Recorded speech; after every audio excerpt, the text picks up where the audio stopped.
Hi, I'm Hoshea from the House of Israel, Ohio. I'm coming with a special word of wisdom. Just trying to do a little talking head thing, not a lot of graphics, not a lot of animation, just kind of keep it straight and to the point. We're talking about shame, people. Shame is an element that comes with the season.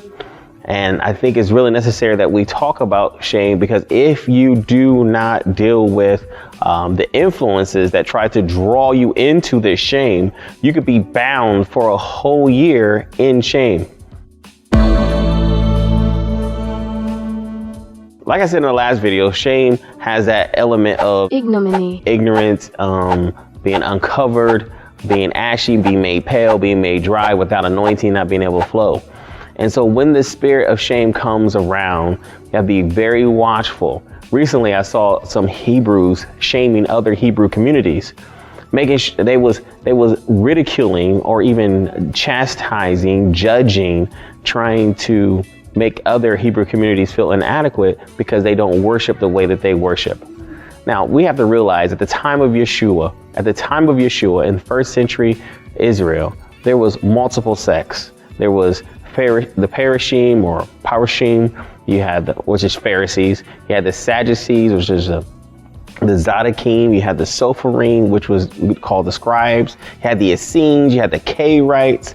You had all these different sects and groups. John the Baptist had his own little group. You had people that worship in a synagogue, people worship outside synagogue. You have Zionists. You had all kinds of sects in Israel at the time of Yeshua.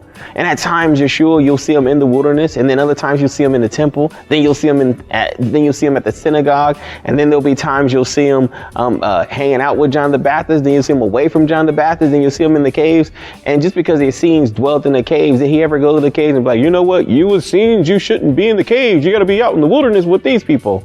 Look, as long as you're doing what Father has called you to do, as long as you're doing what Father has put on your heart by His Spirit to call you to do, that's all that matters. You don't have to worry about someone saying that you have to worship the way these people worship or do certain things the way that is not their call. That is no one's call. It is your call to do what Father's called you to do. You don't have to worry about that shame. Because if you fell into the trap of the shame of them saying, well, you know, you have to be out and live in a hut and with 15 huts and, 10 wives and all this other, look, that's all garbage. You gotta worry about none of that. You do what Father called you to do. I'll do what Father called me to do. And then we all gonna be good. We don't have to worry about none of that. The ideal that I have to live outside of the city, and as a prerequisite, I don't live in the city. I don't live in the city. But the ideal that I have to live in the wilderness and live off the land, and I do believe we need to be in the wilderness and be in the land. And the ideal that I have to do that in order to be saved, in order to be in the kingdom, or in order to be a prerequisite for salvation is bizarre. Because at the end of the day, Revelation says that the whole earth gets burnt up. The whole entire earth. That means the city, that means the caves, that means the wilderness, that means the trees. It all gets burnt up and a whole new earth is established. So the old earth is burnt up. The new earth is established. There's no more seas. And then guess what happens? This is the shocker. Drum roll, please. Guess what happens? He plants us in a city. So in the end, we run from the city to get out of the city. But at the end of the day, guess what? We all gonna be right back in the city.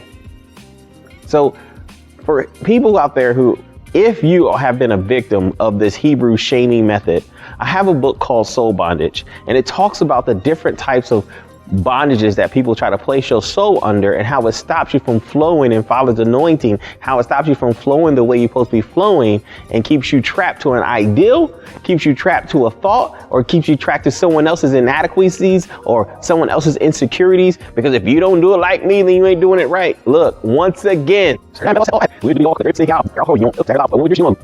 long as you're doing what Father has called you to do, as long as you're doing what Father has put on your heart by His Spirit to call you to do, that's all that matters. I'm Hoshea and I'm out.